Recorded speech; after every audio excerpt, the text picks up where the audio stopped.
저는 이제 가급적 4차 산업혁명이라고 하는 건 이제 배경으로 어쩔 수 없이 쓸 때는 써야 되긴 하겠지만 이제 그것이 갖고 있는 어떤 뭐 실체라 그럴까요? 뭐 그런 부분들을 저는 이제 서드 라이프라는 그런 말로 이제 풀어서 요즘 쓰고 있습니다. 그래서 좀 상당히 여러분들이 보시기에는 처음 듣고 생소한 개념이어서 이게 도대체 뭘 함의하고 있는가에 대해서 좀 의아하시거나 또 한편으로 되게 궁금해 하실 것 같은데 그 얘기를 조금 오늘 좀 해드리고 같이 한번 같이 토론하는 시간을 좀 갖도록 하겠습니다. 그래서 전반적으로 오늘 내용은 4차 산업혁명이라고 하는 그 담론이 이제 2016년 다보스 포럼에서 이제 의제가 되면서 이게 이제 뭐 전국 전 세계적으로 확산이 되고 특히 한국에서도 이제 굉장히 많이 논의되고 있는데 그 실체가 되게 모호하다는 의견도 되게 많습니다. 그래서 그 4차 산업혁명이 갖고 있는 그 실체 혹은 또 뭐 허황된 그 기표는 무엇이고 또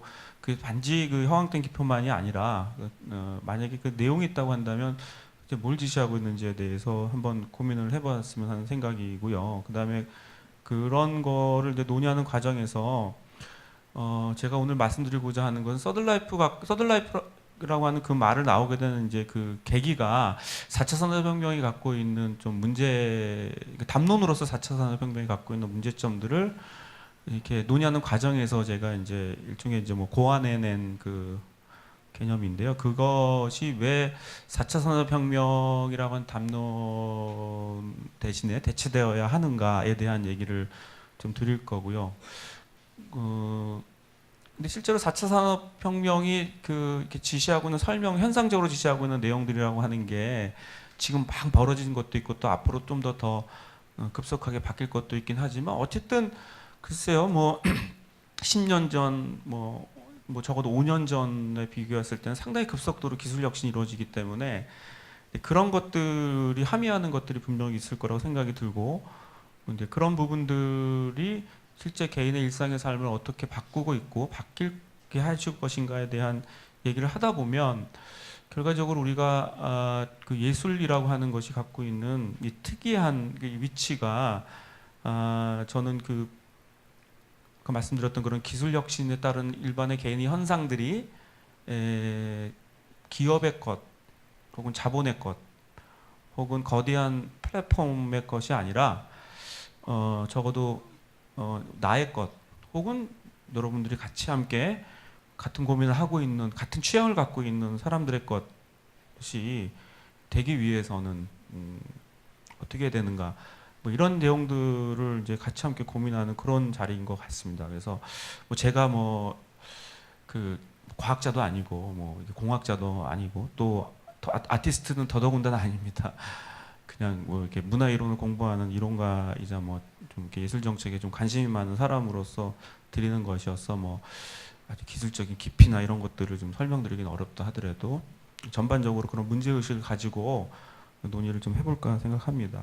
제일 먼저 말씀드리고 싶은 것은 이제 4차 산업혁명을 우리가 바라보는 관점이 굉장히 다양한데요. 이거 뭐 과학자들에 비해서 바라보는 관점도 있고 또 공학자 입장에서도 그 ICT 쪽, 그러니까 이제 그 커뮤니케이션의 융복합을 그 전공으로 하고 있는 사람들 입장도 되게 다르고요. 또 하다못해 과학자 안에서도 물리학자나 생물학자나 또 뭐 그 안에서 또 뭐 분자생물학이니 뭐 화학자 이런 사람들 입장도 조금씩은 다른 것 같고요. 또 과학 철학이나 과학사 하시는 입장도 다르는데 어쨌든 2016년에 다보스 포럼이 이제 뭐 이 4차 산업혁명이라는 거를 의제화하면서 뭐 국내에서도 이제 이게 큰 화두가 됐고요.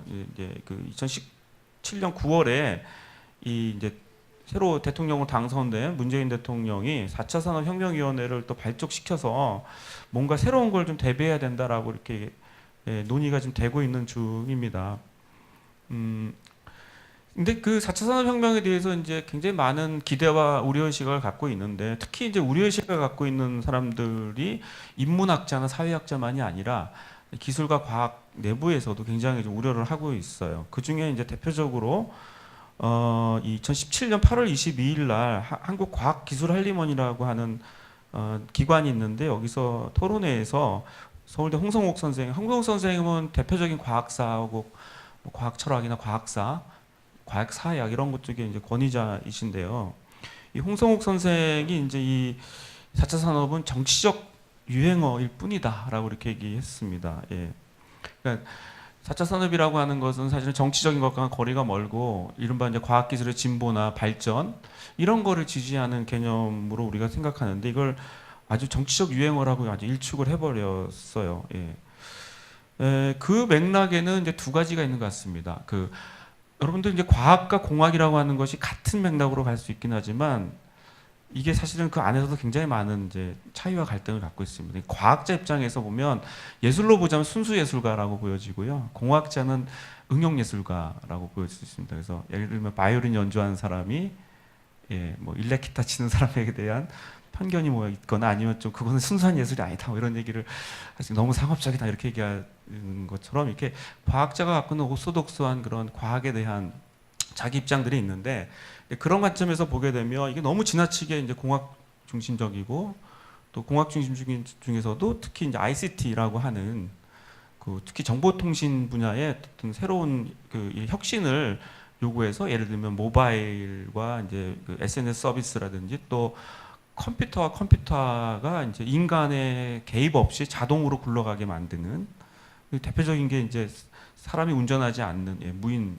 승용차 같은 경우도 그런 시스템이 하나인데 이런 부분들이 이제 이 4차 산업혁명을 부풀렸다는 거예요. 뻥튀기 했다는 겁니다.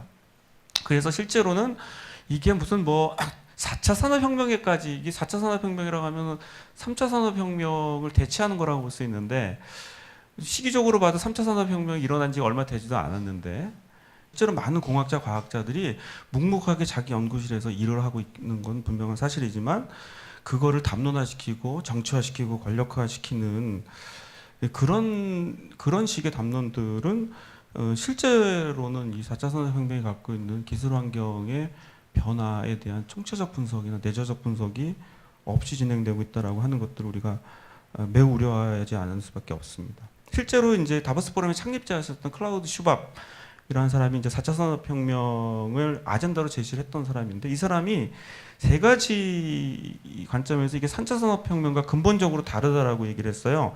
첫 번째는 이 기술혁명의 속도가 엄청나게 빨라서 이 기하급수적이어서 이게 과거하고는 다를 정도의 급속한 변화를 이루었기 때문에 과거에는 한 30년 만에 될 거를 불과 1년 만에 하기 때문에 이 부분의 속도감으로 봤을 때 이건 분명히 다른 시대를 지시하는 거다. 그래서 이거는 4차 산업혁명으로 부를만하다라고 얘기했던 거가 있고 속도의 가속성에 대한 얘기, 벨로시티라고 얘기하는 가속도에 대한 얘기이고요. 그다음에 두 번째로는 이 디지털 혁명을 기반으로 한 과학 기술이 융합을 해서 이 패러다임의 변화의 범위와 깊이가 남다를 거다라고 하는 건데 이거는 무슨 말이냐면 이제 뭐 이른바 모바일부터 시작해서 다양한 형태의 그 무선 인터넷 그리고 사회적 연결망을 가능케 하는 이 디지털 혁명이 더 급속하게 되고 또 과거에 뭐 영화 하나 다운로드 받으려면은 뭐 한 10분, 30분 걸렸던 것이 뭐 불과 30초 만에, 3초 만에, 10초 만에 다운로드 받게 된다고 한다면 이거는 근본적으로 우리의 삶에 그 근본적인 변화를 일으킬 것이다 이렇게 얘기를 할 수 있을 것 같습니다. 제가 한 2000년대 초반에만 하더라도 영화 하나 다운로드 받으면 한 2시간 걸렸는데 지금은 뭐 한 5기가짜리, 8기가짜리 심지어 그렇게 하더라도 10분 안에 이렇게 다운로드 받을 수 있는 상황인데 이게 점점 빨라지게 되면 이 과학기술과 기술혁명이 우리 삶에 들어오는 변화의 속도가 워낙 빠르기 때문에 삶의 환경을 근본적으로 바꿀 것이다. 이런 거죠. 세 번째라고 하는 것은 전반적으로 이런 식의 그 4차 산업혁명이 주는 사물 인터넷부터 해가지고 유비쿼터스 헬스케어나 아니면 인공지능 시스템 이런 것들이 이게 단순하게 기술적인 변화만이 아니라 국가 시스템이나 산업 시스템 자체에 큰 충격을 줬기 때문에 그래서 4차 산업혁명이라고 하는 것이 3차 산업혁명하고 근본적으로 다르다라고 이제 주장을 이렇게 합니다.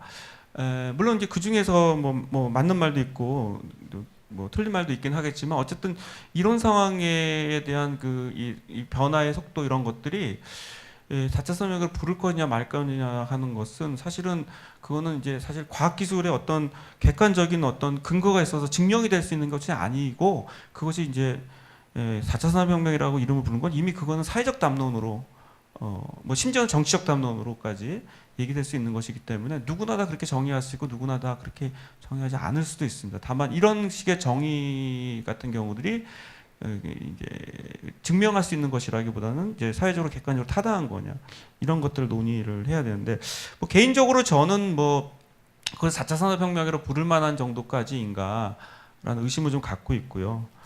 뭐 예를 들면 로봇이나 기계가 인간을 대체하는 순간이 온다면 그걸 이제 레스커즈와일이 얘기했던 특이점의 시대이죠. 예, 모든 기계, 모든 생산 라인이 다 로봇이나 기술 자동화에 의해서 지배하고 군대도 로봇가 다 지키고 뭐 이런 시대가 온다고 한다면야 그것이 4차 산업혁명, 4차 산업 시대라고 볼 수 있지만 아직까지는 그런 상황이 아니기 때문에 이거를 4차 산업혁명이라고 아주 딱 부러지게 얘기하기는 좀 곤란하다고 얘기를 할 수 있겠습니다.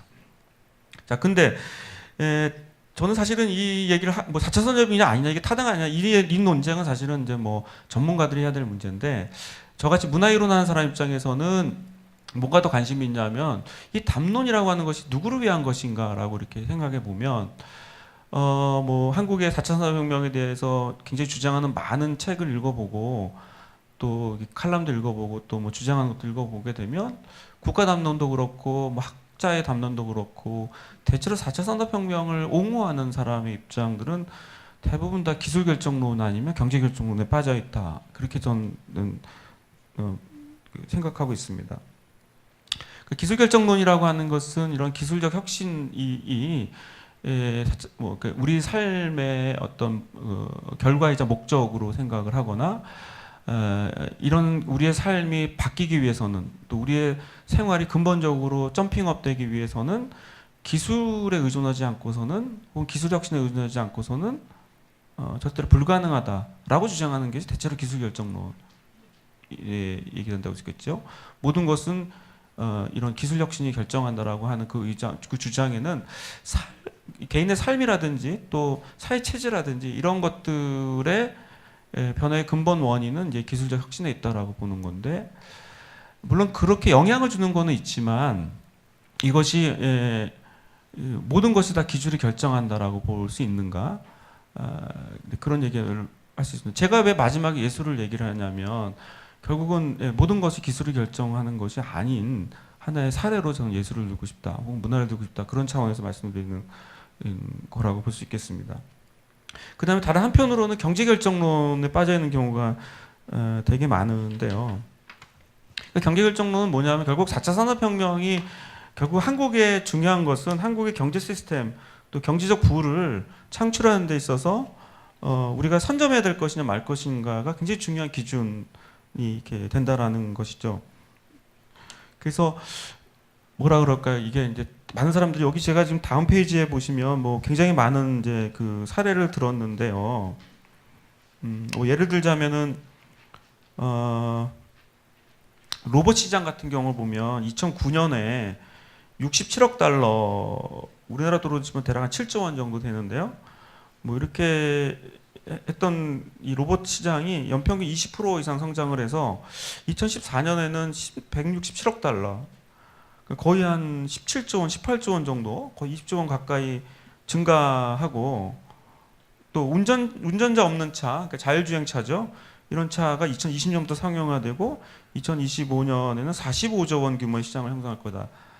이런 식의 예측들, 몇 조 원이 들어가고 얼마나 매출이 일어나고 전체적인 시장 규모는 이런 것이다라고 하는 이런 식의 그 전망을 내놓는 담론들이라고 하는 것이 결국 4차 산업혁명이 얘기하는 결론이라는 겁니다. 예. 그런 점에서 4차 산업혁명은 기술을 통하여 혹은 기술이 결정하여 경제로 끝난다라고 하는 그런 것이 좀 대체적으로 보는 이제 지배적인 담론이 아닌가. 결국은 잘 살게 만드는 나라를 갖기 위해서 또 돈을 많이 벌기 위해서 산업 구조가 선진화되기 위해서 뭐 현재 한국의 GDP 규모가 11위, 12위 정도인데 이거를 10위권 안으로 뭐 끌어올리기 위해서 4차 산업혁명이 필요하다라고 하는 것이 현재 정부나 국가가 갖고 있는 4차 산업혁명을 바라보는 관점이 아닌가 생각합니다. 뭐 어쩔 수 없다고 볼 수도 있겠죠. 뭐 나라가 경제를 걱정하는 거는 대통령이 경제를 걱정하는 거는 뭐 어떤 점에서 가장 중요한 부분이기도 해서 이거 자체를 뭐 어떤 점에서 뭐라고 할 수는 없지 모르겠지만 설사 그렇게 경제가 중요하고 기술이 중요하다라고 하더라도 결국 그것이 과연 궁극적인 목적인가? 4차 산업혁명은 기술을 위한 기술인가? 아니면 뭐 돈을 위한 기술인가? 이렇게 근본적으로 생각을 하다 보면 그것을 넘어서는, 그러니까 좀 말하자면 기술 결정론이나 경제 결정론을 넘어서는 그런 고민과 그런 사유가 지금 우리에게 더 필요한 것이 아닌가, 그런 얘기를 좀 드리고 싶습니다. 실제로 클라우드 슈밥이 그 4차 산업혁명을 이끌어가는 기술 혁신의 세 가지 메가 트렌드를 뭐라고 얘기하냐면요. 3페이지에 나온 것 같아요. 3페이지 위쪽에 나와 있는 것 같은데요. 이 페이지 수가 지금 마킹이 안 돼서 좀 따라가기가 쉽지 않을 것 같긴 한데, 3페이지에 보시면 메가 트렌드로 물리학 기술하고 그 다음에 디지털 기술 그리고 생물학 기술, 이렇게 세 가지를 4차 산업혁명을 끌고 가는 기술 혁신이라고 본 것 같아요. 물리학 기술은 사물 인터넷을 이제 형상화한다고 볼 수 있겠고요. 디지털 기술이라고 하는 것은 정보통신 혹은 ICT라고 볼 수 있겠고요. 생물학 기술은 유비쿼터스 헬스케어에 해당된다고 볼 수 있겠습니다.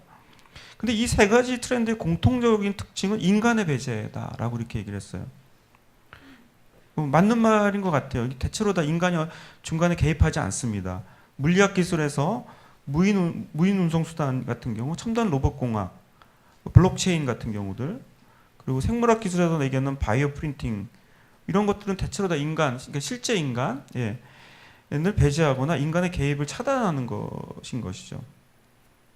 그런 점에서 4차 산업혁명 기술이 인간의 필요 노동을 줄여줘서 편하게 만들 수 있겠죠. 우리가 해야 될 것들 로봇가 대신해주고 또 디지털 정보가 대신해주니까 얼마나 편하겠습니까? 근데 거꾸로는 인간이 활동이 기계에 의해서 배제될 수 있다라고 할 수 있을 것 같습니다. 뭐 대표적인 게 여러분 카톡이죠. 저도 어제 새벽에 뭐 보고서 하나를 올리느라고 새벽 3시 40분에 카톡을 올렸어요. 그 자료집을. 그래서 그 시간에 누가 그걸 읽냐 봤더니 3명이 읽었더라고요. 보니까 그 시간 동안 안 자고 있는 거예요. 여러분 하루에 카톡 얼마나 하세요? SNS 얼마나 하십니까? 저희 학교 최준호 교수님이 있는데요. 연구원 원장이고 또 공연 연출도 잘 하시는 분인데 카톡을 안 쓰세요. 너무 이제 소통하기 너무 불편해. 근데 안 쓰는 이유가 있더라고요. 거기서 또 벗어나고 싶은 거예요. 까똑까똑 하는 거를 그 소리 듣고 싶지 않은 거죠. 뭐 편리할 수 있겠죠. 뭐 프랑스는 지금 근무 시간 외에 SNS를 상사가 직원이 다른 직원에게 전송하는 거 불법으로 되어 있습니다. 그거는 또 근무 시간 외에 근무를 지시하는 거기 때문에 그런 식의 불법적 SNS를 날리면 안 됩니다. 여러분 아마 직장에서 상사들로부터 밤 10시, 11시에 SNS 문자 많이 받으셨죠? 혹은 여러분들이 보내셨죠? 이거 어떻게 된 거야? 뭐 내일 이거까지 처리해줘? 내일 아침에 얘기해도 되는 건데 그런 경우가 되게 많습니다. 저도 이제 그런 걸 반성하면서 에피소드를 전하자면, 저희 산학협력단에 젊은 직원이 채용이 됐는데요. 제가 하는 무슨 프로젝트가 있어가지고 그거를 물어보려고 이제 내선 번호로만 저한테 전화를 하더라고요. 그래서 이제 내선 번호가 이제 메우기도 힘들고 또 근무 외 시간에 전화가 안 되니까 혹시 핸드폰 번호 알려줄 수 있으세요? 그랬더니 계속 쭈삣쭈삣 하는 거예요. 그래서 이 친구가 저녁엔 전화 받고 싶지 않구나. 그런 게 좀 직감을 했었죠. 그래서 네 알겠습니다 했더니, 처장님 죄송한데 근무 시간 이외에는요, 이렇게 얘기하더라고요. 그러니까 받고 싶지 않다라는 거죠. 그게 맞는 말 같아요. 그래서 제가 이게 나도 무의식적으로 이렇게, 물론 제 제자들이 막 새벽 1시에 문자 오는 경우도 있어요. 저한테 선생님 논문 읽어주세요. 이런.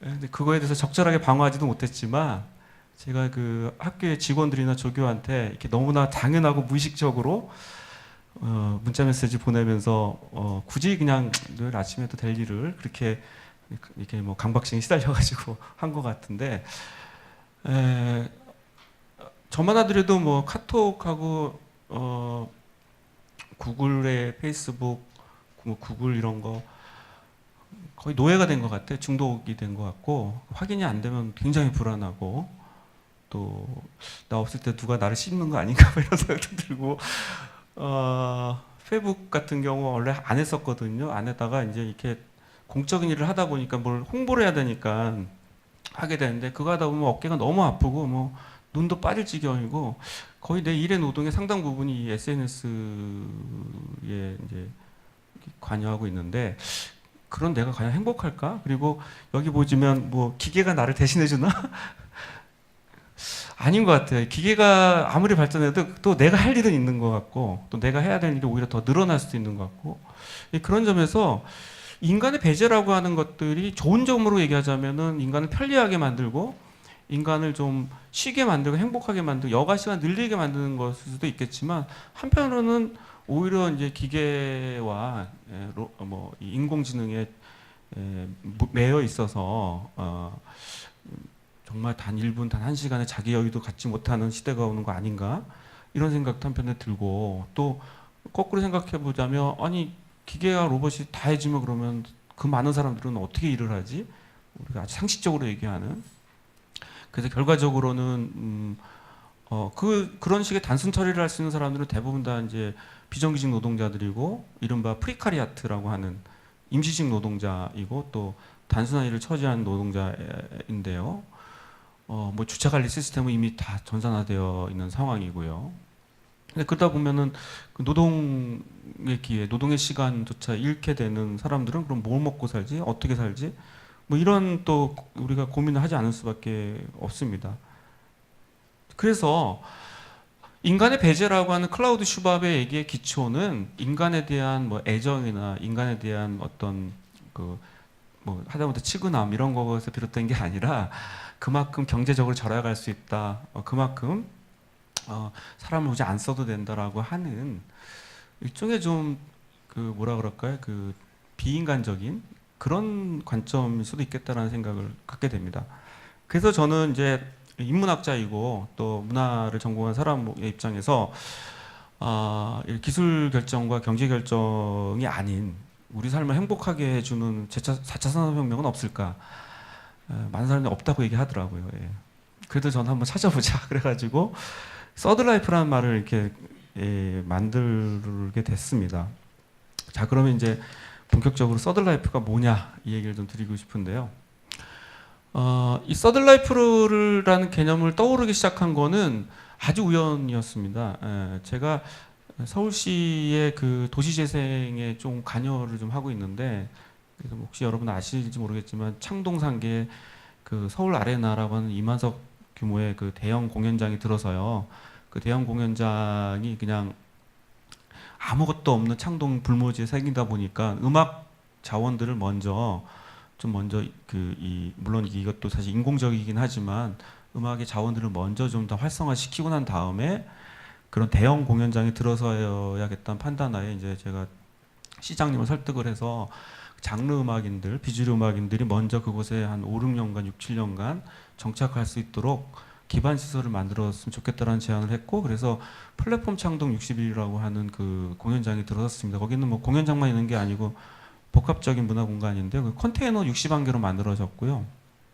그 공연장과 관련된 이제 그 다양한 음악 활동들이나 또 음악인들을 위한 지원 이런 것들을 이렇게 하고 있는데 그래서 이제 도시재생과 연관되어 있는 일을 하다 보니까 플랫폼 창동 60일이 그 나름 좀 성공 사례로 이렇게 소개되다 보니까 여기저기에서 서울시의 도시재생의 문화적 관점, 문화적인 그 디자인을 하는 거에 대한 자문을 이렇게 할 기회가 좀 많아졌습니다. 그래서 그 중에 하나가 이제 용산전자상가의 도시재생인데요. 아시겠지만 용산전자상가는 88년 서울올림픽 때문에 세운상가의 그 전자상가점들이 다 용산으로 이전을 한 거거든요.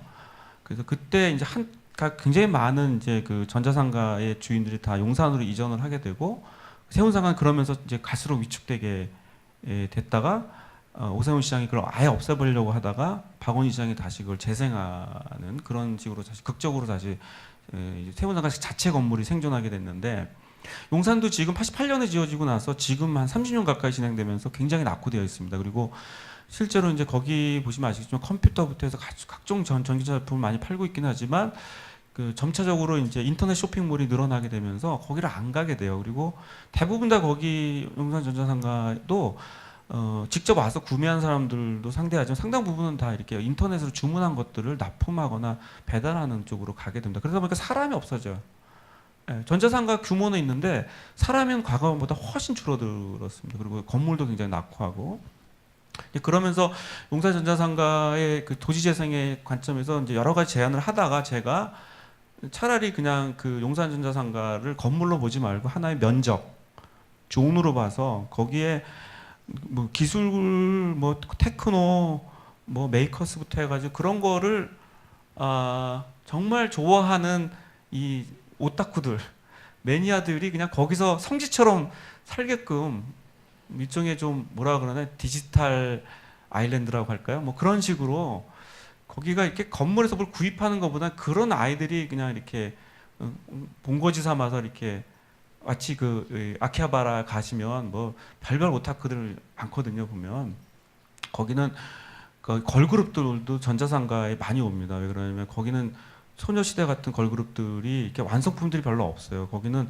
아주 밑바닥부터 걸그룹 시작돼가지고 그걸 뭐라 그러냐면 언더그라운드 아이돌이라고 합니다. 이렇게 일본어로 번역하면 지하 아이돌이라고 얘기하는데요.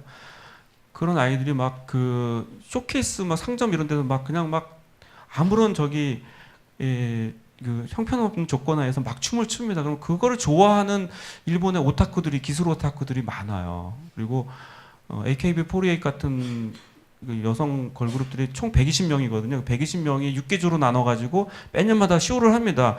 그것도 가봤는데 그러니까 40, 50대 남성들로 가득 차 있어요. 그러니까 용산이 그렇게 가자는 뜻이 아니라 어쨌든 용산 자체를 건물에서 뭐 전자제품 파는 게 아니라 그런 걸 좋아하는 그 오타쿠들이 거기서 좀 암약하면서 그 서브컬처 공간에서 뭐 허름한 골목에서 블레이드 러너를 상상하고 막 이런 뭐 이런 얘기를 막 이렇게 좀 황당하게 제안을 했어요. 그래서 우리가 용산전자상가를 건물로 보지 말고 공간으로 보자, 면적으로 보자. 그러면서 제안했었던 것을 제가 이제 그때 서드라이프라는 말을 처음 썼었던 것 같아요. 근데 그 서드라이프 나오게 된 배경은 뭐냐 하면 그 여러분 아시겠지 모르겠지만 미국에서 한때 유행했던 게임 중에 세컨드 라이프라는 게임 혹시 아십니까? 얘기는 들어보셨죠? 실제는 뭐 안 하신 분도 뭐 사실은 사이버 공간에서 가상의 삶을 사는 거, 가상의 공간을 꾸미는 거, 동물의 숲 같은 경우 이것도 다 어떤 점에 세컨드 라이프 게임이라고 볼 수 있습니다. 예. 동물의 숲 안 해보셨어요? 예, 재밌는데 거기 뭐 물고기도 잡고, 예, 뭐 가게도 뭐 그 물고기 잡은 거 팔아가지고 물건도 구입하고 자기 집을 꾸미는 거잖아요. 그게 이제 세컨드 라이프 게임의 일종입니다. 그러니까 현실에서 만족 못하거나 현실에서 자기가 미처 구현하지 못했던 것들을 가상현실에서 구현하는 게 세컨드 라이프 게임이거든요. 그래서 뭐 예를 들면 남편이 너무 밉다. 이혼하고 싶지는 않은데 다른 남편을 원한다. 그러면 이제 세컨드 라이프에서 멋진 남편을 또 하고 같이 결혼도 하고 가상 결혼이죠. 가상 아이도 낳고 예를 들면 뭐 내가 그 돈이 없다고 하면 이제 뭐 거기 증권 매니저가 돼가지고 사이버 공간 안에서 아주 유명한 펀드 매니저가 돼서 부귀 영화를 누리는 뭐 예를 들면 내가 정말 메시가 되고 싶은데 축구는 못 하는데 거기서 메시 같은 인간으로 사는 그런 것들이 이제 세컨드 라이프 게임의 이제 기본적인 그 작동 원리인데 그 세컨드 라이프 게임이 사실 한때 미국에서 완전히 그 인기를 얻어가지고 그 전혀 다른 이제 가상 공간에 삶을 사는 거예요. 예. 내가 비록 오프라인에서는 별 볼 일 없는 인간이지만 가상 공간에서는 내가 왕이다. 예. 한 나라의 군주다. 뭐 이러면서 이제 자기 만족, 대리 만족을 이렇게 하는 거죠. 그게 이제 세컨드 라이프 게임인데요. 그 세컨드 라이프 게임이 갖고 있는 한계를 제가 보면서 또 그거하고 다른 시대에 온 것 같다. 그리고 사람들이 이제 가상현실에서 만족하는 것이 사실 너무 허망하니까, 그리고 너무 또 간격이 너무 심하니까, 그게 결과적으로 현실에 만족이 되기보다는 결과적으로는 결핍의 어떤 하나의 증거가 되는 그런 장. 그래서 이런 가상현실과 예, 실제 현실이 끊임없이 이렇게 소통하고 교류되고 또 가상현실의 기술들이 현실 공간 안에 영향을 직접적으로 줄 수 있는 그 상황은 새로운 라이프를 꿈꾸는 것이 아닌가 그런 생각을 하게 됐고요. 또 아시겠지만은 뭐 포켓몬이라고 하는 열풍이라고 하는 것들이 한때 열풍이 불어서 한국은 또 또 독특한 또 이 디지털 환경 시스템 때문에 이제 서비스가 한때 안 됐는데 일본이 하다 보니까 이제 동해까지는 잡히는 거예요. 그래갖고 많은 사람들이 그 포켓몬고 걔네들 잡으려고 뭐 삼척도 가고 강릉도 가고 막 그런 적이 있었는데 지금은 뭐 어디선지 지금은 또 한번 가긴 했죠. 근데 그 제 딸이 이제 작년에 같이 유럽에 여행을 가면서 그 포켓몬고에 미쳐가지고 그 리버풀에 리버풀에 또 이제 그 비틀즈 박물관 그 비틀즈 스토리를 보고 있는데 갑자기 사라진 거예요. 예, 실종이 돼 버렸어. 너무 놀래서 한참 찾다 보니까 그 포켓몬고 그 잡으려고 예, 한 거의 500m 가까이 돌아다녔더라고 정신없이. 실제로 그러다가 교통사고 나서 죽은 사람도 있고 절벽에서 떨어진 사람도 있지 않습니까? 근데 왜 이렇게 포켓몬고의 열풍에 사람들이 환호하는가? 이유는 두 가지인 것 같아요. 하나는 워낙 포켓몬고의 캐릭터들이 워낙 유명하고요. 예, 다 잡고 싶어 하는 거고. 그래서 한때 빵도 있었죠. 예, 빵은 버리고 캐릭터만 모으는 초딩들 많았습니다. 그리고 다른 한편은 이게 게임이 그냥 스크린 안에 갇혀서 그냥 앉아가지고 이게 예, 게임만 해서 마우스만 클릭하는 게 아니라 실제적으로 이 오프라인 공간을 움직인다는 거죠. 말하자면 액티비티 게임이라는 겁니다. 활동을 직접적으로 하는 게임이라는 거죠. 그래서 기존에 있는 이 게임의 어떤 그 지형을 완전히 바꿔버렸는데 그게 여러분 아시다시피 기술적으로는 증강현실 게임이죠. 그래서 한때는 한국이 한참 증강현실 그 쓸모없다고 해가지고 한참 포기하다가 증강현실이 아니라 예를 들면 가상현실이나 이제 인공지능으로 갔다가 이게 포켓몬고가 또 인기하니까 다시 증강현실 유명의 인기를 얻어가지고 또 증강현실 연구를 해야겠다고 막 연구를 했는데 지금 포켓몬고는 지금 별로 인기가 없어져 버렸어. 그런 상황이 돼버렸습니다. 현실 세계로 들어오는 가상 공간, 현실 세계에 영향을 주는 디지털 기술의 영향도 개인의 일상적 삶에 직접적으로 영향을 미치는 기술 혁신. 이런 것들은 분명히 세컨드 라이프 게임의 시대하고는 분명히 다른 거다. 우리가 스크린 안에서 이렇게 빠져 있고 스크린 안에 중독되어 있고 스크린 안에서 헤어나지 못하는 게 아니라 스크린과 그 스크린 밖이 끊임없이 상호작용할 수 있고 또 가상현실의 다양한 형태의 기술들이 실제 공간의 감각을 활성화시키는데 크게 기여하는 시대가 만약 기술적으로 가능하다면 이거는 세컨드 라이프라고 하는 즉 가상현실이 중심이 되는 세계 삶보다는 다른 차원일 것이다. 그래서 그 서드 라이프라는 개념을 적절한 개념이 아닌가 이제 그렇게 지금 보고 있습니다. 퍼스트 라이프는 말 그대로 물리적인 삶이겠죠. 이런 뭐 예를 들면 농작물을 경작한다거나 또 뭐 채취를 한다거나 수렵을 한다거나 또 실제로 공장에서 물건을 만드는 제조업에 종사한다거나 하는 것이 좀 피지컬한 그런 라이프라고 한다면 이 세컨드 라이프라고 하는 것은 이 버추얼한 사이버적인 그런 삶인데 그게 현실 공간하고 구별이 돼버리 완벽하게 이게 오버랩이 안 돼서 뭔가 달라져 버리는 그래서 가상현실을 체험해도 매우 매우 어색하고 불안하고 그럼 가상현실 체험 중에 가장 핵심적으로 구현할 기술이 뭡니까? 어지럼증을 해소하는 거잖아요. 360도 도는 뭐 5G라든지 가상현실의 그 기술 중에서 가장 해결해야 될 것들이 뭐냐 하면은 이게 10분 이상 과연 어지럼증을 버티고 지속할 수 있겠느냐 이거예요. 그 가상현실에 우리가 빠져서 갈 수 있지만 기술적인 초보 단계에서 가상현실이라고 하는 것은 어지러움을 느끼는 거죠. 그 말은 무슨 말이냐면 이게 현실이 아니다라는 걸 본인이 아는 거예요. 예. 이게 마치 현실로 느껴지면 그게 어지럼증이 일어나지가 않죠.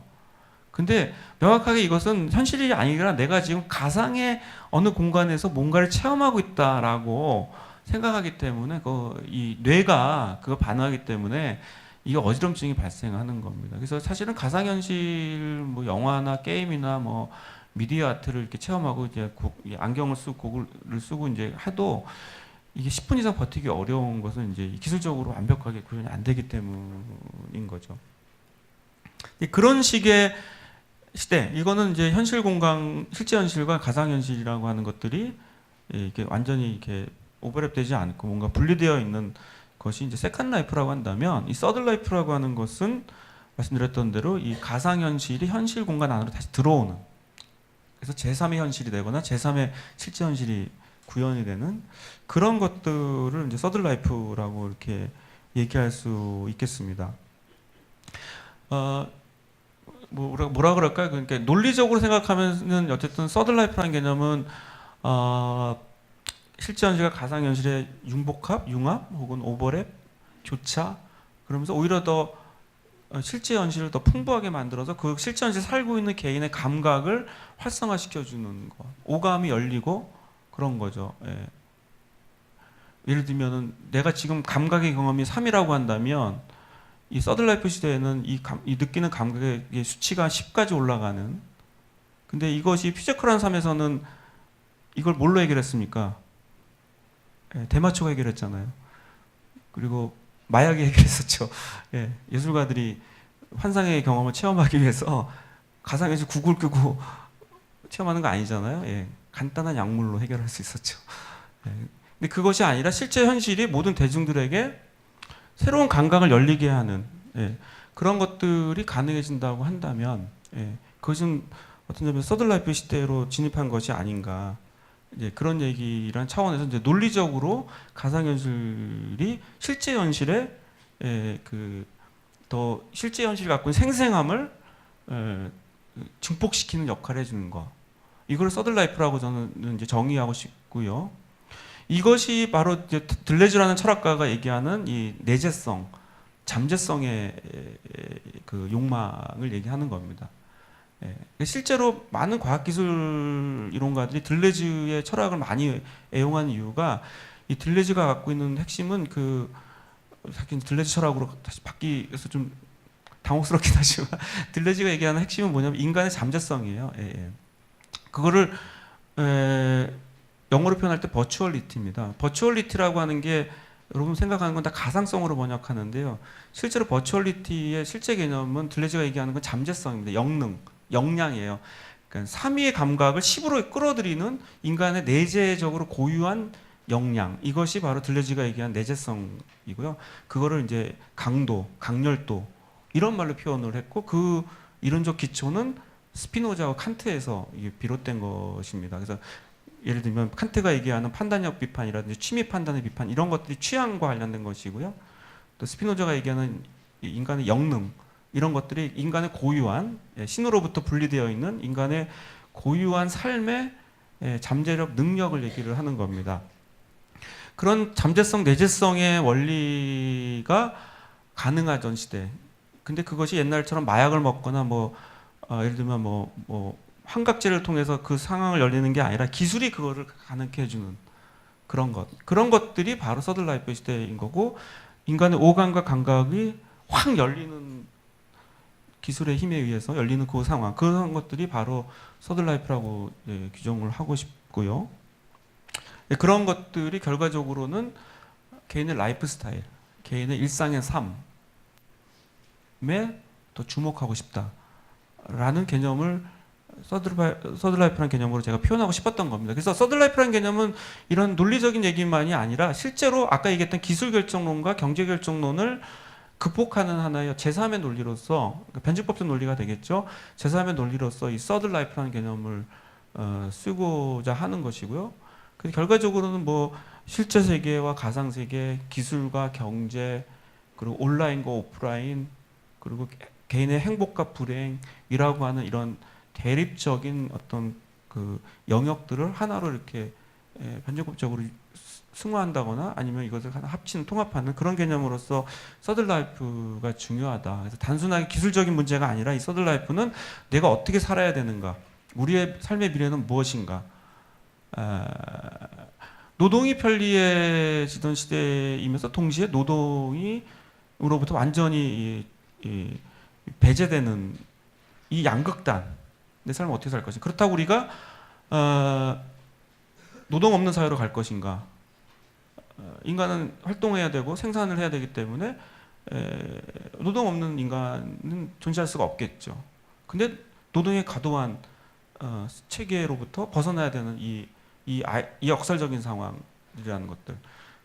앞으로 기술과학 시대가 유토피아적이고 디스토피아적이라고 할 때 우리의 삶을 어떻게 해야 되는가에 대한 제3에 대한 문제들. 대략 이런 것들이 기술적, 경제적, 사회문화적 인 어떤 대안을 찾는 어떤 막연한 개념이긴 하지만 그런 것에 대한 어떤 단초로 어쨌든 제가 서들라이프라는 개념을 쓴 것 같아요. 예.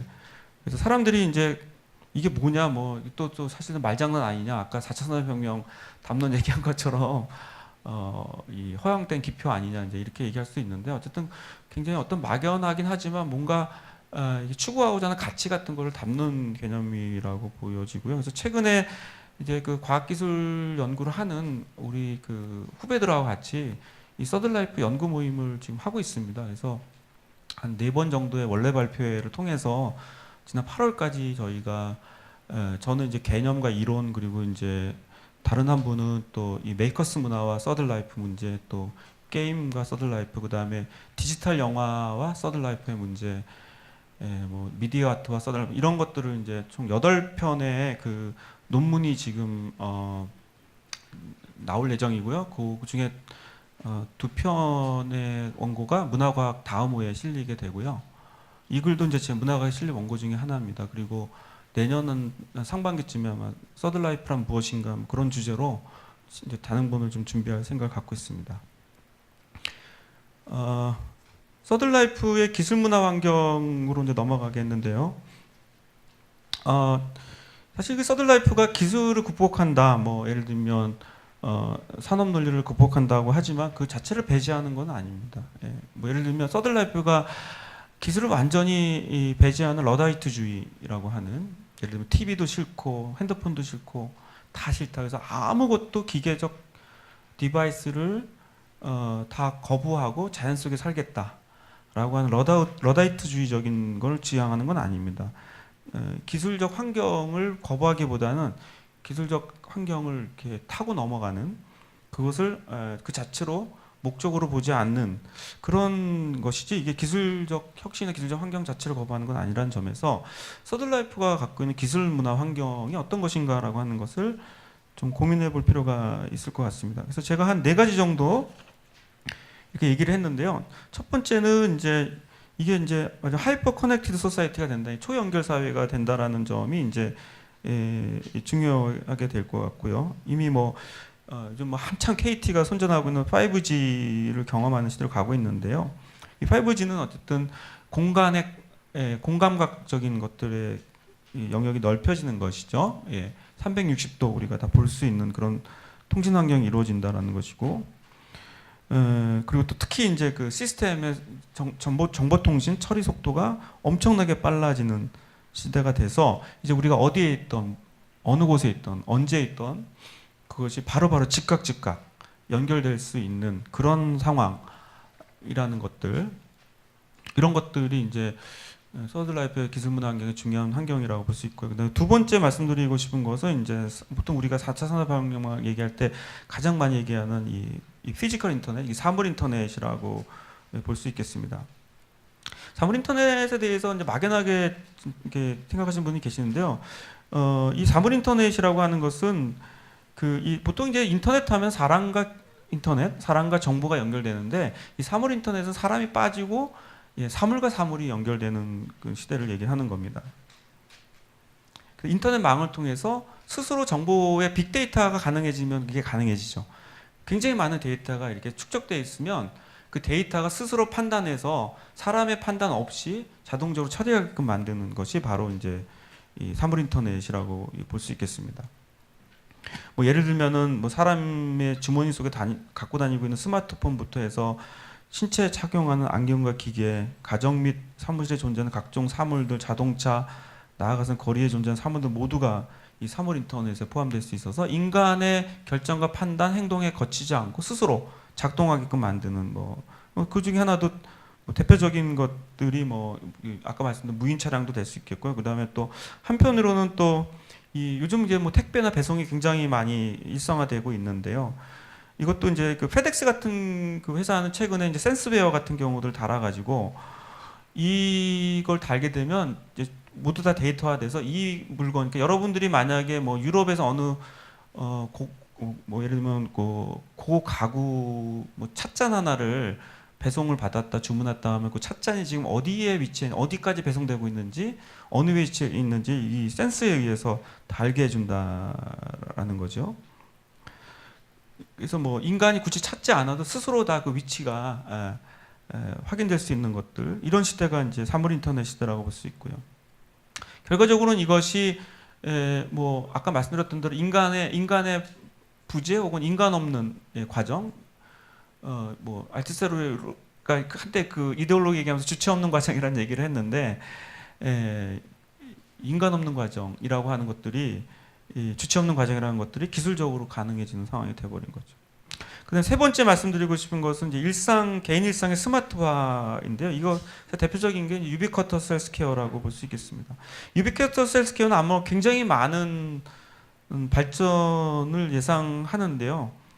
왜 그러냐면 사람들이 이제 물론 이제 부족한 자기의 신체적인 한계를 이런 기술적인 과정을 통해서 극복하려고 하는 것도 있지만 결과적으로 오래 살기 위한, 또 건강하게 살기 위한 인간의 기본적 욕구 같은 경우들이 있기 때문에 이런 것들을 기술 제어 시스템이 자동적으로 해결해 줄 수 있다고 한다면 많이 이용하지 않을까 생각을 합니다.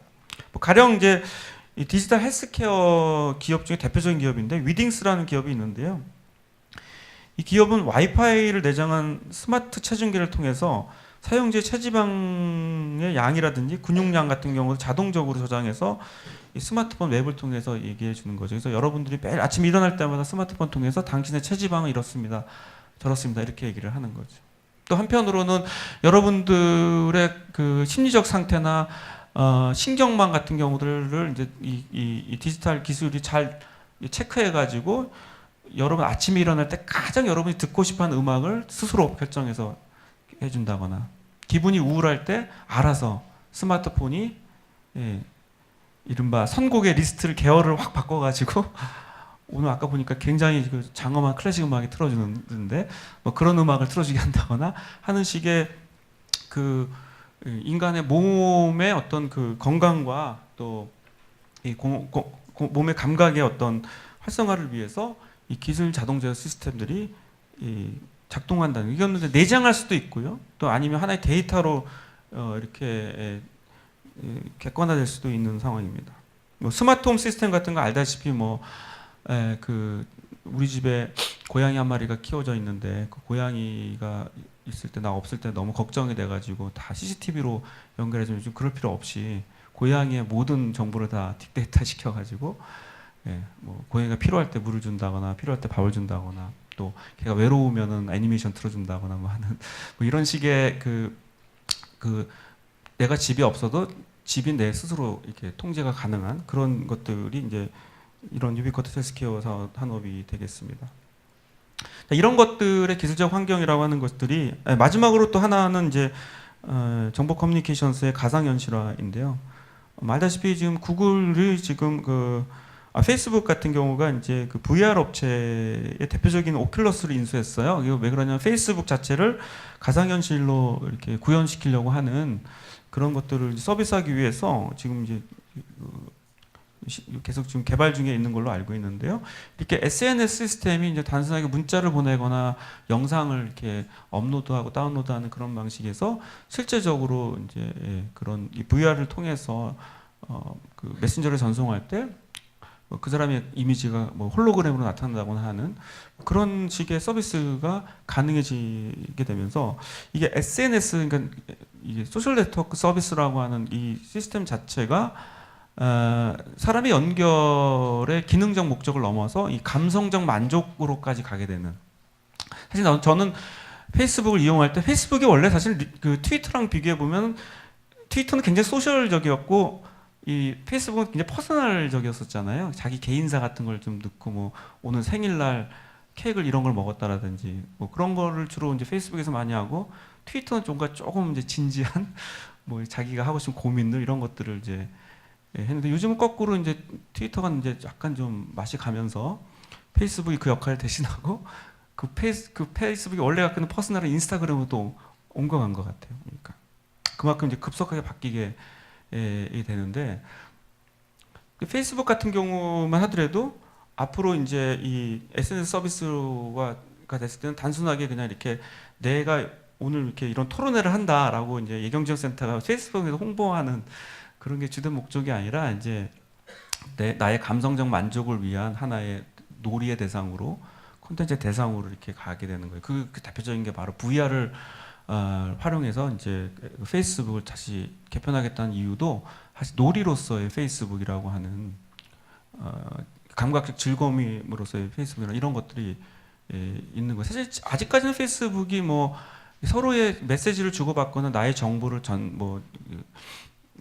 나하고 친구 맺는 사람들하고 이렇게 한다거나 하는 그런 거 역할을 할 수 있지만 지금은 이제 장기적으로 보면 이 페이스북의 SNS 이 플랫폼이 엔터테인먼트 기능으로 바뀔 확률이 매우 높다고 이렇게 보여집니다. 앞으로 그게 아마 페이스북이 살아남을 것이냐 아니면 망할 것이냐의 가장 분기점이 되는 페이스북이 엔터테인먼트로서 계속 유지할 수 있겠냐 아니면 그냥 지금 같이 될 것이냐에 따라서 조금 다를 것 같아요. 그런 것들이 지금 굉장히 많은 이 SNS 안에서의 문화 전쟁을 펼치고 있습니다. 그래서 이런 서든라이프라고 하는 것들이 이런 기술 환경의 변화를 무시하는 게 아니라 그것을 이제 조건으로 해서 결과적으로는 이제 뭐 아주 좀 이렇게 구닥다리식으로 표현하자면 홍익인간이라고 하는 인간을 이롭게 하는 그런 사회, 그런 세상. 인간이 이제 기계에 종속되거나 뭐 자본에 포획되는 것이 아니라 그거를 잘 컨트롤해서 인간 스스로가 즐겁고 재밌게 만들 수 있는 그런 것들의 삶이 이제 서든라이프 시대라고 보여지는데 실제로 뭐 사실 주커버크와 같은 이런 SNS 시스템을 혁명적으로 개발했던 많은 젊은 이 개발자들, CEO들도 사실은 기본적인 생각은 뭐 이런 거와 저런 거 비슷합니다. 그러니까 이게 뭐 페이스북이나 이런 인스타그램이 뭐 물론 돈은 엄청나게 벌긴 했지만 그 개인의 삶을 좀 더 행복하고 만족하게 해줄 수 있는 그런 걸 생각하다가 이제 이렇게 된 거 아닌가 싶은데 제가 순진한 발상인지 모르겠지만 돈을 엄청 벌려고 그 친구들이 그렇게 개발했는지는 속마음은 모르겠지만 저는 그렇게 보고 있어요. 그래서 우리가 예를 들면 그런 얘기합니다. 한국에도 제2의 주커버크가 나와야 된다. 뭐 제2의 무슨 뭐 스티브 잡스가 나와야 된다라고 얘기할 때 그 기본적인 의도는 어쨌든 이런 그 유명한 사람, 뭐 돈 많이 버는 사람, 이 혁신을 통해서 세계 경제를 주도하는 사람이 나와야 된다라는 그런 식으로 생각하지. 스티브 잡스나 아니면 뭐 주커버크 같이 이렇게 뭔가 재밌는 상상을 하고 즐거운 세상을 만드는 그런 사람이 나와야 된다라고 생각하는 건 아닌 것 같아요. 그런 점에서 서든라이프라고 하는 개념도 우리의 라이프 스타일이 얼마나 즐겁고 행복하게 구성될 것인가에 대한 고민을 담고 있는 개념이다 이렇게 봐주시면 될 것 같습니다. 그래서 이런 식의 기술 환경 4차 산업혁명에서 인간은 행복할까? 사람은 즐거울까? 나의 삶은 만족스러울까? 뭐 편리할 수 있겠지만 분명히 편리한 건 사실이죠. 뭐 여행 갈 때 숙박을 예약하거나 뭐 아이비앤비 같이 이렇게 경제적으로 많은 정보를 준다거나 하는 건 에어비앤비처럼 이렇게 할 수 있겠지만 결과적으로는 그게 모든 행복을 결정해 주는 건 아닌 것 같습니다. 뭐 여러분 예약 빨리 한다고 행복해집니까? 8만 원짜리 7만 8천 원에 계약한다고 행복하세요? 행복하군요. 다른 생각을 갖고 있는지 모르겠지만 뭐 행복할 수 있겠죠. 뭐 한 비행기 타고 갔을 때 이 사람은 50만 원 주고 비행기 탔는데 나는 30만 원 갖고 비행기 탔을 때의 그 황당함이란 이루 말할 수 없겠죠. 뭐 그래서 행복할 수 있겠죠. 같은 조건이라면 싸게 가는 거.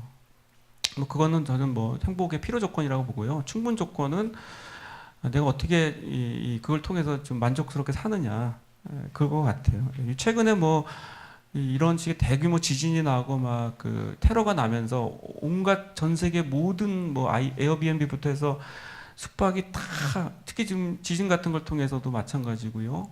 그것 때문에 지금 뭐 밝혀진 사실에 의하면 결국 싸게 예약한 것이 자기한테 부메랑이 오는 경우도 많습니다. 예. 그래서 결과적으로는 우리가 어떻게 행복하게 살 수 있을까, 즐겁게 살 수 있을까라고 얘기할 때 이 예술이 갖고 있는 능력, 예술이 갖고 있는 역량, 이런 부분들이 결국은 우리가 중요하게 바라봐야 될 것이 아닌가, 그런 생각을 합니다. 예술과 테크놀로지 융합이라는 것이 최근의 화두이긴 하죠.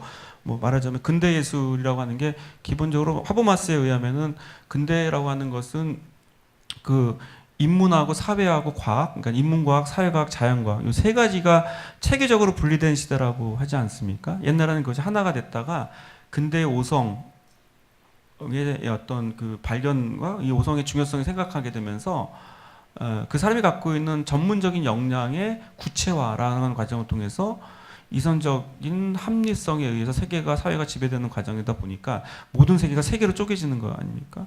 하나는 인문과학, 사회과학, 자연과학 이렇게 나눠지는데 이런 것들이 과연 이런 것들이 근대 시대에는 굉장히 합리적이라고 생각한 겁니다. 그리고 그래서 이제 계몽주의가 생겨나고 여러분 알다시피 이제 실충주의도 생겨나고 공리주의가 가장 극단적인 근대의 합리성의 가장 극단적인 철학이 공리주의잖아요. 최대 다수의 최대 행복 가장 중요하다고 얘기하는 것들. 그게 근대 시대였고 그래서 예술이 과학과 분리되고 또 예술이 인문사회와 분리돼서 이제 이렇게 체계화되고 발전을 했지만 어느 순간부터 이건 아닌가벼 그래가지고 이제 사람들이 다시 합쳐지기 시작을 한 게 이제 이른바 포스트 모더니 시대 이렇게 얘기를 합니다. 그 철학적 반성에는 이게 이제 서양 중심적이었고 또 너무 지나치게 자연 정복 중심적이었고 또 인간이 인간을 지배하는 시대였다라는 것이죠. 그게 바로 제국주의와 1차, 2차 세계대전으로 귀결된 것이었죠. 그래서 많은 사람들이 서양의 사회가 인간의 오성과 이성적 합리성을 위해서 무지무지 노력했지만 결과로 나온 거는 제국주의와 1차, 2차 세계대전밖에 없었다라고 해서 서양의 합리성의 철학이 엄청나게 반성하기 시작한 게 19세기 말 니체 같은 사람들 이런 사람들을 옮기기 시작한 거죠. 뭐 비트겐슈타인의 분석 철학도 마찬가지고. 그러면서 문화예술에서는 40년대 그 세계대전이 끝나고 나서 비트 세대가 이 문제에 굉장히 많이 반성의 대상이 됩니다. 서양이 기껏해서 문명이라고 해놨던 것이 결국은 인간에 대한 인간의 착취 그리고 자연에 대한 정복 이런 거고 끝없는 전쟁.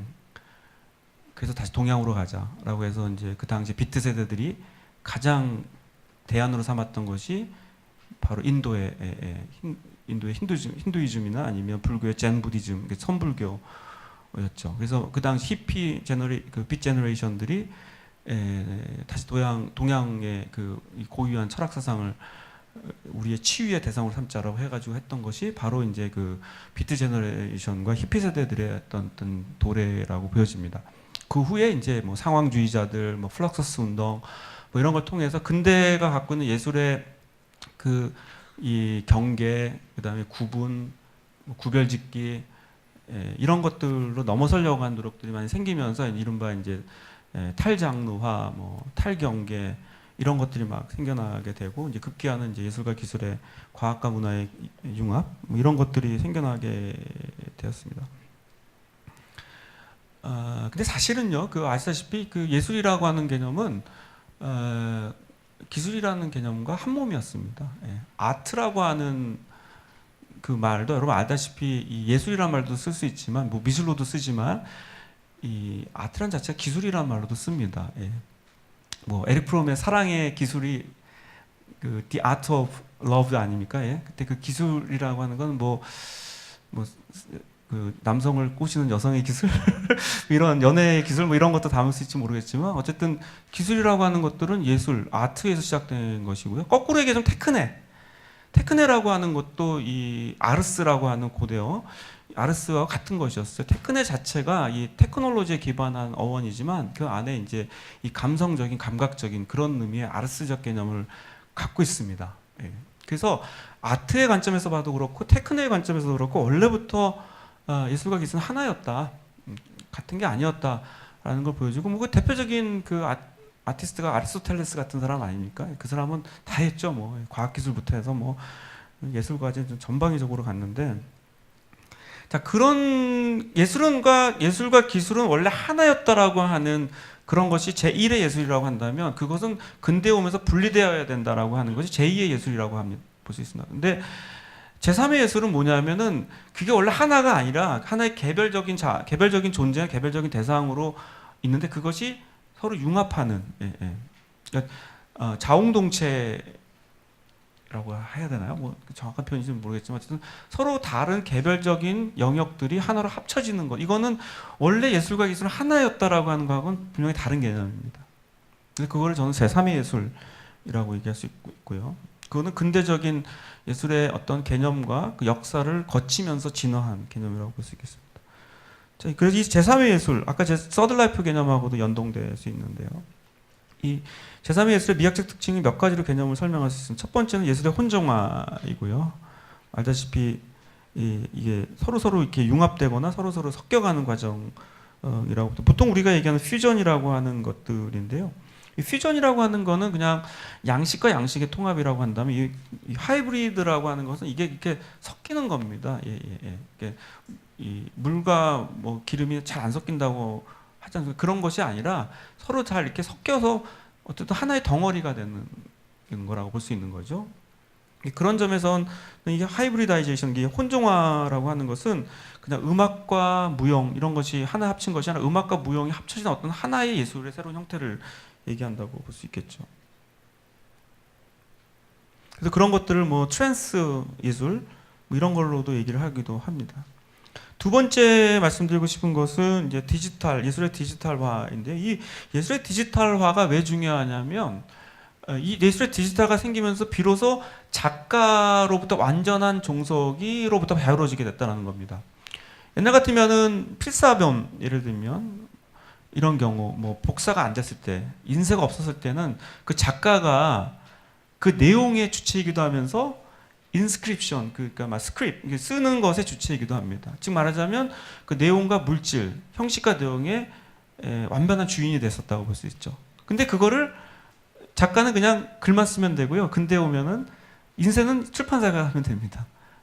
그러니까 말하자면은 창작과 그 제작이 분리되는 과정이 이제 근대 시대라고 이렇게 볼 수 있겠죠. 근데 이 디지털화가 되면 완벽하게 이게 분리가 될 수 있습니다. 왜 그러냐면 이 작품이 디지털화 되는 순간 작가로부터 완전히 떠날 수가 있어요. 새롭게 재구성할 수 있게 된다는 거, 그것이 하나의 데이터가 된다고 볼 수 있겠습니다. 그러니까 예술에서 소설 작품의 문장이 그 작가의 정신을 구현하는 하나의 그 살아있는 철학 담는 거라기 본다면, 이 디지털 했을 때는 철저히 이건 데이터베이스입니다. 데이터베이스로 존재하고 이것이 다른 데이터베이스와 섞이게 되면 이게 하이퍼텍스트가 돼버리는 것이죠. 이 하이퍼텍스트 개념은 뭐 저작권의 논란이 있겠지만 어쨌든 고유한 오소독스한 작가의 이 완벽한 권한을 해체시킬 수 있다는 점에서 이 예술의 디지털화가 매우 중요한 것이라고 볼 수 있겠습니다. 그다음 세 번째 말씀드리고 싶은 것은 이제 예술의 편재성, 유비쿼터니스인데요. 이게 참 어려운 개념입니다. 이게 그 보편 내재한 것인데요. 이게 그러니까 말하자면은 이 예술과 기술의 이 편재성을 가장 많이 연구했던 사람이 로이 에스콧이라는 사람인데요. 이 로이 에스콧은 지금 거의 90이 넘어갑니다. 지금 제가 10년 전에 우리 학교에 와서 강연했을 때가 82이었으니까 좀 90이 넘었겠네요. 아주 까다로운 사람입니다. 너무너무 까다로워서 제가 그 당시에 미디어 아트계의 두 거장이 로이 에스콧하고 제프리 쇼인데요. 두 사람이 동시에 학교에 왔어요. 그래서 발제를 하는데 누가 먼저 하느냐 가지고 신경전이 대단했습니다. 왜 그러냐면 쉽게 생각하면은 뭐라 그럴까요? 그 메시아 호나우두가 먼저 볼을 누가 먼저 차느냐, 광고에 누가 먼저 나오느냐랑 거의 비슷해요. 예. 그래서 제가 그 실물을 담당해서 매우 힘들었는데 결국은 제프리 슈가 먼저 하고 로이 에스콧이 나중에 하는 걸로 이렇게 이제 얘기가 됐는데 단 조건이 있다. 내가 나올 때 완벽하게 프레젠테이션 시스템이 구축돼야 된다. 했는데 약간의 실수가 있었어요. 그것 때문에 제가 엄청나게 욕을 얻어먹었는데 이 로이 에스콧이라는 사람이 굉장히 까다로운 사람인데 왜 까다롭냐 하면 보니까 성격이 그럴 만도 해요. 제가 책을 보았을 때만해도 못 느꼈는데 만나보니까 다른 게 뭐냐면 이분이 생각하는 건 뭐냐면 모든 기술이 가능하면 이승과 저승 그 다음에 이곳과 저곳을 동시에 느낄 수 있게 하느냐에 대해서 실험해 본 사람입니다. 예. 그러니까 말하자면 이걸 텔레프레전스 그러니까 원격 현존이라고 얘기하는데요. 예. 내가 그러니까 내 존재가 여기도 있고 뉴욕에도 있어야 돼 동시에. 그리고 그것이 너무 어색하지 않아야 됩니다. 그리고 내가 이승도 갔다 와야 되고 저승도 갔다 와야 돼. 예. 그러니까 기술적으로 그거 구현하려니까 얼마나 힘들었겠어요. 예. 그게 되나요? 말이 안 되죠. 예. 내가 어때 죽었다 와요. 예. 기술이 그걸 어떻게 구현해? 다만 그렇게 하는 척 할 수 있겠죠. 사이버 환경이나 사이버 기술이. 근데 그거를 가장 현실감 있게 구현하려고 했었던 사람이 이 사람이 말하자면 이 사람이 갖고 있는 게 바로 예술의 편재성을 실현하기 위해서 기술적으로 실험한 사람이에요. 별별 실험을 다 했는데 결국 이 사람이 그 실험이 결국은 실패로 끝난 가장 결정적인 계기가 뭔지 아세요? 한국의 무당을 보면서 자기의 이 현실적 한계를 뼈저리게 느끼면서 포기했다고 합니다. 한국의 무당을 보니까 막 불러요. 막 이쪽 영 저쪽 영 막 서로 대화도 막 하고 막 작도 타고 막 난리가 나요. 예. 진짜 텔레프레전스를 구현하는 거죠. 기술이 아무리 그거를 구현하려고 해도 구현할 수가 없어요. 그래서 예를 들면 기술적 개발이 되면 나는 무당이 될 수 있을까? 안 되는 거예요. 근데 이 사람은 무슨 핸드폰도 없고 TV도 없고 컴퓨터도 없는데 그냥 알아서 주문해오면 그냥 접신이 돼요. 그리고 작두를 막 타. 그래서 막 아기가 들어오고 할아버지가 들어오고 막 들어오는 거예요. 뉴욕에 있는 무슨 트럼프도 들어오고 막 두테르트 들어오고 막 들어오는 거예요. 이걸 보고서 한국의 무당을 보면서 텔레비전을 기술적으로 하는 건 어렵다, 불가능하다는 걸 느꼈다고 합니다. 그러니까 이 편재성이라는 개념이 기술로는 구현할 수 없다는 이유죠. 예. 이게 뭡니까? 예.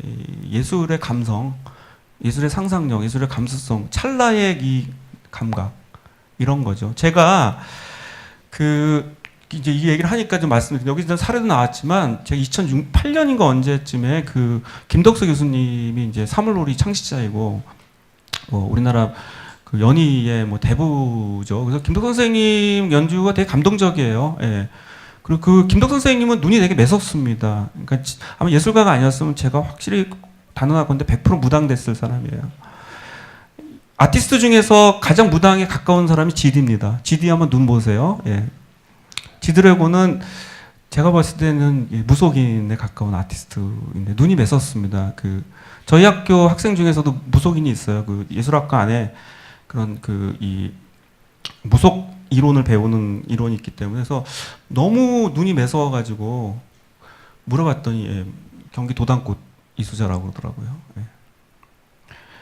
김 선생님은 사실 혼을 가지고 연주를 하는 사람이고 물론 이제 지금은 많이 체력이 떨어져서 이 휘몰이 연주는 약간 좀 부족하긴 한데 이를 악물고 연주를 하세요. 그래서 김덕 선생님 얘기 들어봤더니 이가 다 빠진 거예요. 예, 이게 사물놀이 하는 사람, 장구 치는 사람들은 이를 악물고 쓰기 때문에 이가 되게 불안정하대요. 그래서 사실 다 틀리랬다고 얘기하더라고요. 그만큼 이제 혼신의 힘을 다해서 하는데 이분이 이제 돌아가신 아깝게 심장마비 돌아가신 디스트릭트라고 하는 사이버 가상현실 홀로그램을 구현하는 기술을 개발하신 이 분하고 연계가 돼가지고 디지털 사물놀이, 디지로그 사물놀이라고 해가지고 이어령 장관이 대본을 쓰고 홀로그램 기술을 이용해서 한 명의 김덕수가 4명의 사물놀이를 동시에 무대에서 구현하는 그런 퍼포먼스를 했습니다. 그게 이제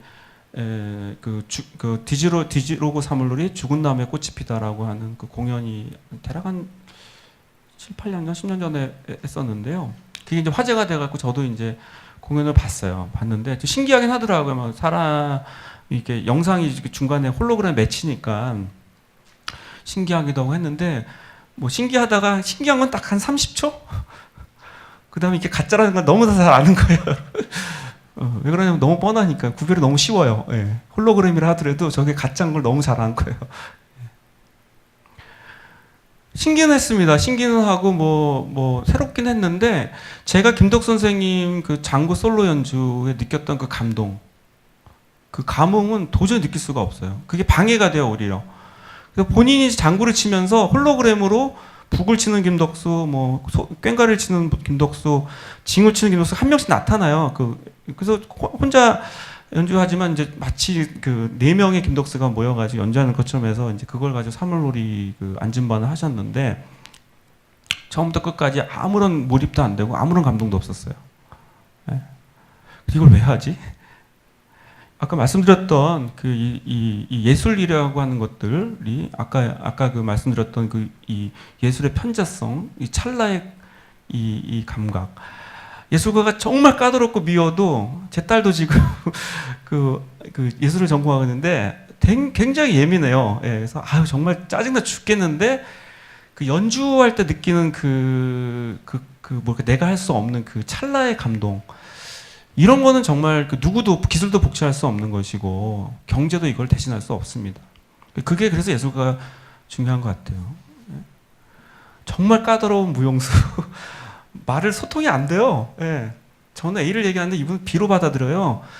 그래가지고 정말 힘들다고 하는데 무대에서 한번 춤출 때 그 모습 정말 감동적인 거.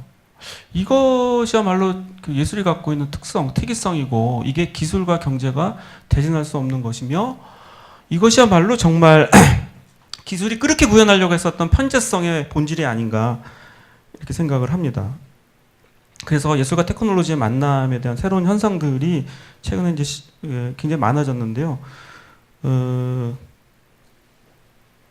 두 가지만 소개하겠습니다. 하나는 이것도 다 이제 저희가 에이틸랩에서 했었던 것 중인데 네트워크 퍼포먼스라고 있었어요. 그 당시 2008년에 네트워크 퍼포먼스는 한창 개발되었습니다. 그래서 굉장히 많이 실패했어요. 이게 뭐냐면 실시간 네트워크 퍼포먼스라 그래서 저희는 이제 우리 학교 전통예술원의 이 감호학을 하는 이제 검은고 연주자랑 그다음에 사물 연주자랑 그다음에 춤 하시는 분이 여기서 이제 저희 석관동에서 이제 실시간으로 공연을 하면 그거를 인터넷을 통해서 스탠포드 대학교의 랩탑 오케스트라고 있습니다. 그 랩탑 오케스트라는 그 랩탑이라고 하는 아시죠, 여러분? 랩탑 자체가 그냥 오케스트라의 그 악기예요.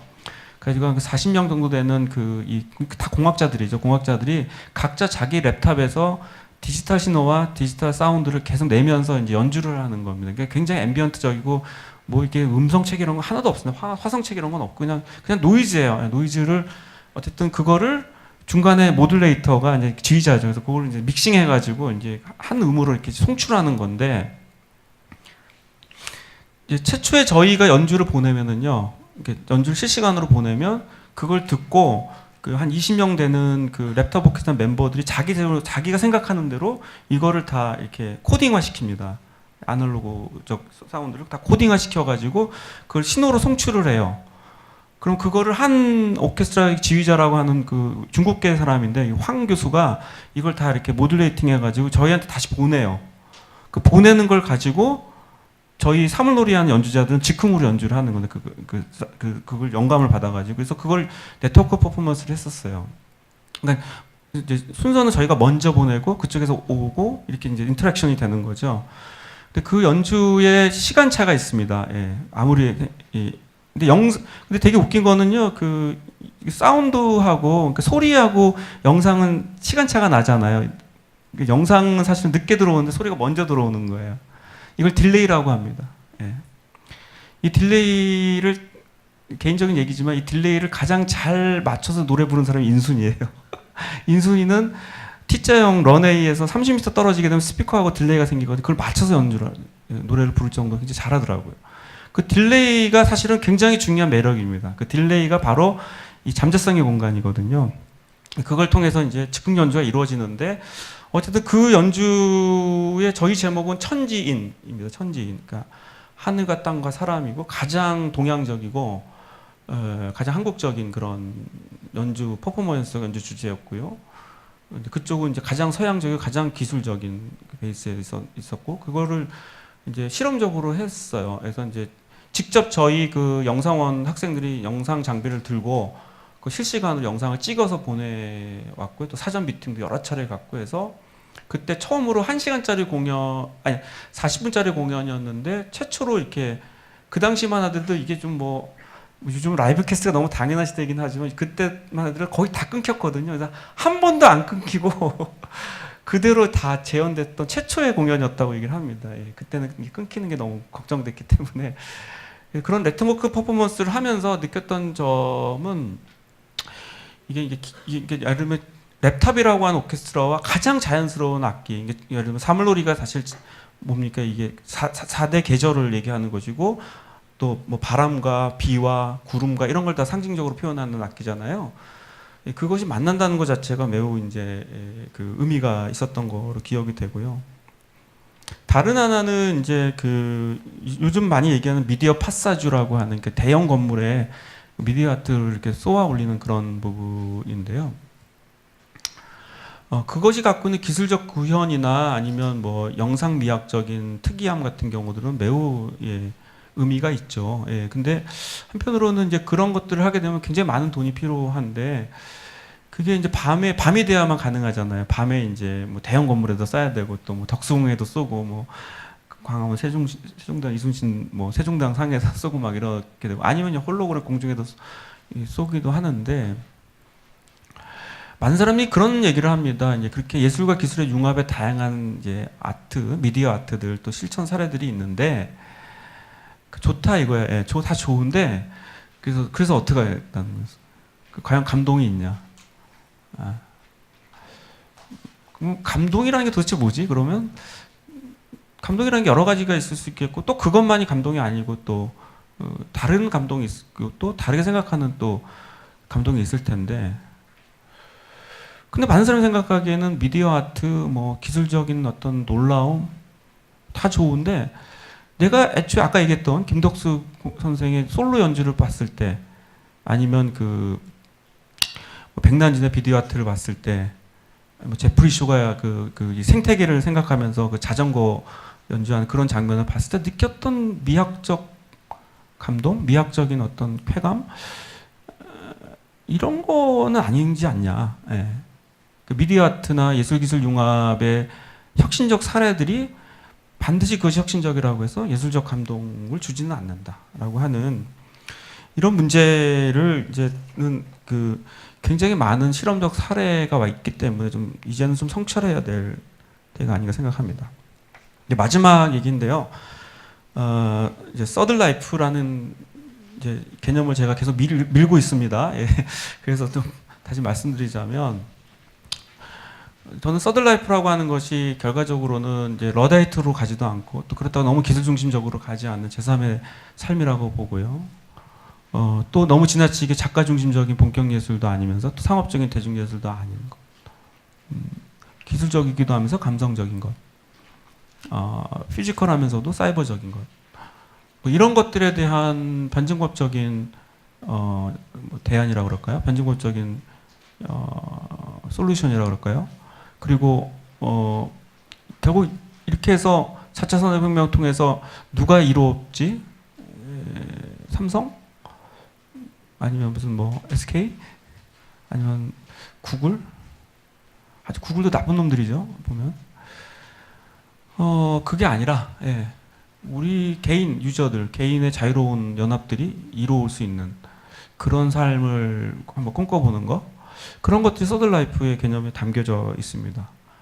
그래서 예술보다 더 예술적인 이런 얘기를 했는데 이거는 뭐 블레이드 러너에서 아주 고전 이번에 나온 거 말고요. 리들리 스콧의 80년대작이었던 그 블레이드 러너에 나왔던 인간보다 더 인간적인 넥서스 6라고 하는 레이첼이나 뭐 로이 같은 사람보다 더 사람적인 사람이 갖고 있는 탐욕, 뭐 욕망 이런 거보다도 오히려 넥서스 6의 안드로이드 제품이 더 인간의 이해, 인간에 대한 성찰, 인간에 대한 정성, 애정 이런 것들도 갖게 되는 그래서 그 넥서스 6야말로 더 인간보다 더 인간적인 그런 삶 비록 서들라이프가 기술적 환경에 의존할 수밖에 없지만 그렇다고 해서 이것이 기술보다 더 기술적인 것이 아니라 예술보다 더 예술적인 그런 삶을 사는 것.